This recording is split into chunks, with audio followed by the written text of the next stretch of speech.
own thoughts and open up to her, I will be the first to admit I am a sucker for a man who will open up to me with vulnerability and in his emotions, right? And he's being real.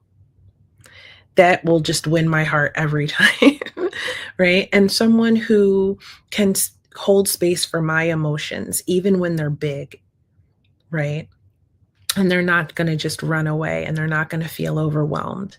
Okay, that makes me feel incredibly safe. And a lot of women feel the same way. They want to know that you are going to care for them and love them in all of their phases and dimensions. And you know, we have many. Okay. So, that being said, if you are a man who can show up in your beautiful authenticity and your vulnerability, and I know that takes trust. I'm not saying you're going to do it like bare your soul the first date, but I'm saying, if you care about the woman and you want to build with that woman a little bit at a time, right? Just so she can see that in you and the things that you talk about, how you are and what you want and what you want to do for her, you actually do. So you're a man of your word. She's going to admire you. And like I said, if she is attracted, then she is going to be ready to fall in love with you. Okay. If she's attracted to you and you're admirable, that's great. Now, if you really want to make this woman fall in love with you, then you have to be adoring. That goes along with the like little reassurances. Like just because she might be a little bit anxious or a little bit clingy doesn't make her bad, right? She just needs a little bit more reassurance than the rest of us. Okay. So if you're going to go away or you can't text all day, if you're going to be busy, you just be open with. You give her a little bit more information than you would maybe another woman who that doesn't affect as much, right? So you might say, "Hey, I'm going to be working a lot for the next few days. I'll text you when I can, but I will be looking forward to spending time with you on this day at this time." And then you do. See, the and then you do is the really important part. Okay. It's just like an example, but I know you're all very intelligent. So you get it. And so that's an example, right? And you will adore her by telling her, get not just through words, but through actions, like through being affectionate and also telling her how beautiful she looks and how you appreciate the things that she does for you. But like just make her feel almost like a princess, like make her feel wanted and valued in your life, right? And that will make a woman really fall in love with you. Like she needs to hear and feel and see through your actions that you really value her and want her and are protective of her in a healthy way in your life. If you do those three things, okay, she will fall in love with you at some stage. And if you continue to nurture the relationship and do some things like healthy conflict resolution, the relationship can thrive. Because a lot of us, we might go into our last one or two or maybe three more relationships for the rest of our life. Okay. Especially if you're after 35, let's just say. So you want to be considering how to maintain a relationship too. And you want that deep intimacy. And that deep intimacy comes for a woman through conversation. So talk to her and actually listen to her and remember things. And even if you don't remember everything, here's a hack.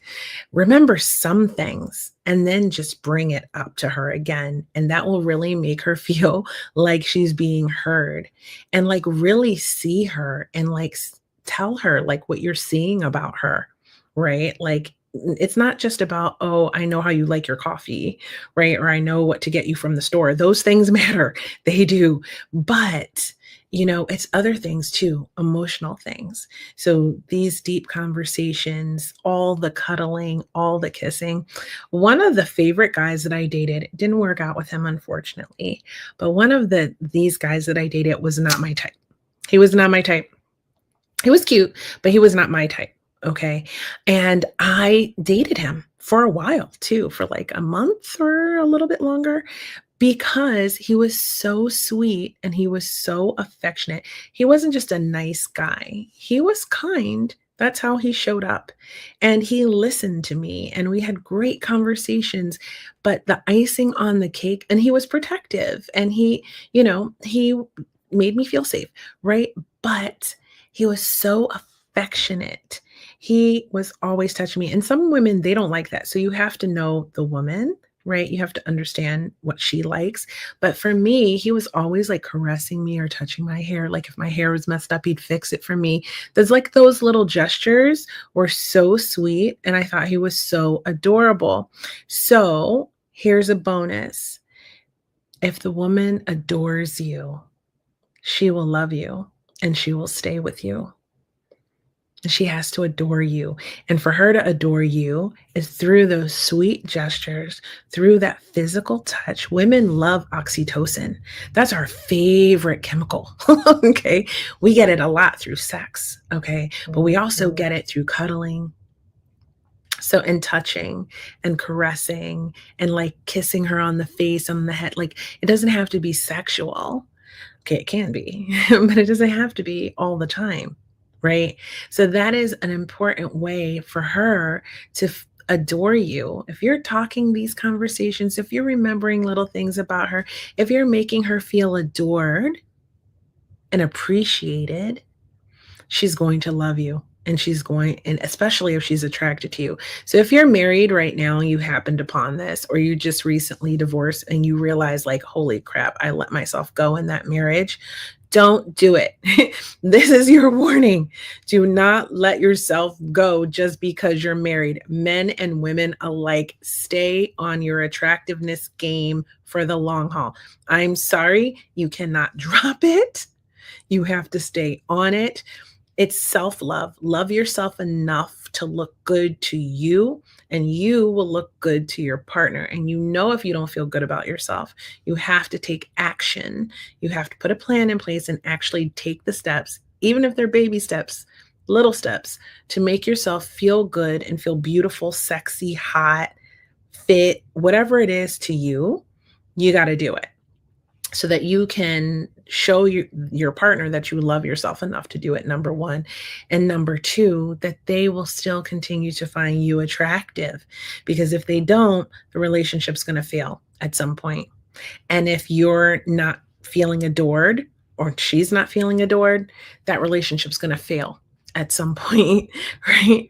And if she can't admire you, you fall off the wagon, you spin out of control, you start making bad choices, you start leading both of your lives into a spiral, she's gonna, it's rare like that she will continue to admire you. And at some point, maybe not right away, that relationship's going to break down. So what do we have? Adoring each other, attraction, and admiration. Admiration. It doesn't hurt if you admire her too. You should. These could go both ways, right? But I'm talking from the woman's perspective to the guys. And the last most important thing that I want to talk about is we talked about intimacy and oxytocin, right? That woman needs that oxytocin. And through cuddling and holding hands and deep conversations, it's going to spike up for her, right? Oh, and here's a hack. If you really want to keep your relationship really juicy and exciting for you towards your woman, plan ways for you guys to solve problems together, to like achieve a goal together. Okay? Like teamwork, seriously. You can make cleaning the kitchen a team activity that you accomplish together, and that will boost your vasopressin, and you will be more connected to your partner. So find ways. You can even do that in the bedroom.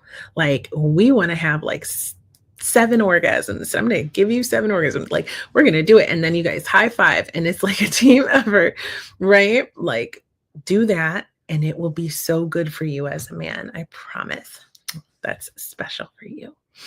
And speaking of sex and intimacy, you have to stay on it. I mean, you have to understand that women aren't like porn stars. We're not really like that. Okay. So be open